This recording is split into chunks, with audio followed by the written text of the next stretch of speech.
ముఖ్యమంత్రి చంద్రబాబు నాయుడు మహిళా ద్రోహిగా చరిత్రలో నిలిచిపోతారని వైసీపీ ఎమ్మెల్సీ వరదు కళ్యాణి విమర్శించారు. సూపర్ 6 పేరుతో మహాదాగా చేసిన ఘనత చంద్రబాబుదే అన్నారు. మహిళలను మోసం చేసి మహిళా దినోత్సవాన్ని ఎలా జరుపుకుంటారని ప్రశ్నించారు. చంద్రబాబు విజనరీ కాదు, పాయిజనరీ అంటూ ధ్వజమెత్తారు. 3 జనరేషన్లు చీట్ చేసిన వ్యక్తి చంద్రబాబు అని విమర్శించారు. మహిళలను వేధించిన ఎమ్మెల్యేలను పక్కన కూర్చోబెట్టుకొని మహిళా దినోత్సవం జరుపుకుంటారా అని ప్రశ్నించారు. అసెంబ్లీలో బయట డ్రామా చేయడమే చంద్రబాబుకు తెలుసు అని కథ, స్క్రీన్పై దర్శకత్వం అన్నీ చంద్రబాబే అన్నారు. ఎంఎస్ఎంఈలకు చంద్రబాబు చేసింది ఏమిటి? ఎస్సీ, ఎస్టీ పారిశ్రామికవేత్తలకు ఇవ్వాల్సిన 800 కోట్ల సబ్సిడీలు సైతం ఈ ప్రభుత్వం ఇవ్వకపోవడంతో వారు రోడ్డెక్కారు. 0 వడ్డీ ఇవ్వకుండా డ్వాక్రా మహిళలను కూడా చంద్రబాబు మోసం చేశాడు. మహిళా పారిశ్రామికవేత్తల గురించి, ఎంఎస్ఎంఈల గురించి చెప్పడం జరిగింది. ఆల్రెడీ 1,00,000 మంది మహిళలకి పారిశ్రామికవేత్తలుగా తయారు చేసేసాను, ఇంకో 5 లక్షల మందికి పారిశ్రామికవేత్తలుగా నేను తయారు చేయబోతున్నాను అని చెప్పారు. నేను ఒకటే అడుగుతున్నాను చంద్రబాబు నాయుడు గారికి, ఈ పారిశ్రామికవేత్తలకి ఏమైనా మీరు 50% సబ్సిడీ ఇచ్చారా లేదా 90% సబ్సిడీ ఇచ్చారా?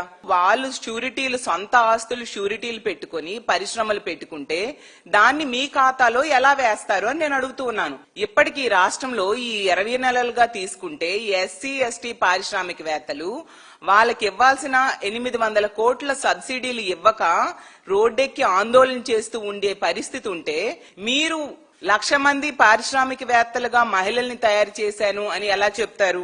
అసలు ఎంఎస్ఎంఈలు కేంద్ర ప్రభుత్వం రాయితీలతో రుణాలు మంజూరు చేయడం అనేది ఇప్పుడు కొత్తగా ఇచ్చిందేం కాదు కదా, దాన్ని మీ ఖాతాలో ఎలా వేస్తారు అని నేను అడుగుతూ ఉన్నాను.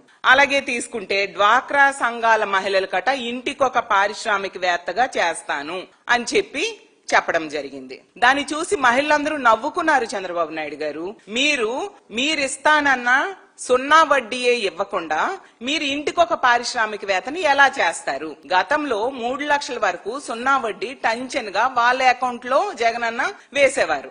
ఎన్నికల టైంలో మీరు ఏం చెప్పారు? 3 లక్షలు కాదు 10 లక్షల వరకు కూడా రుణాలకి 0 వడ్డీ మేము ఇస్తామని చెప్పి నమ్మించి ఓట్లేసుకుని 20 నెలలైనా ఇప్పటి వరకు ఇవ్వకుండా 5,000 కోట్లు బకాయిలు పడ్డారు మీరు, 0 వడ్డీ బకాయిలు. ఈ రోజు డ్వాక్రా సంఘాలు మీ నాయకత్వంలో, మీ కూటమి పాలనలో వాళ్ళ పరపతి తగ్గిపోయింది, వాళ్ళ పొదుపు కూడా తగ్గిపోయింది, బ్యాంక్స్ లోన్స్ ఇవ్వడం తగ్గించేశాయి. అలాగే తీసుకుంటే వాళ్ళ పొదుపు కెపాసిటీ 479 కోట్లు పొదుపును కూడా తగ్గిపోయింది.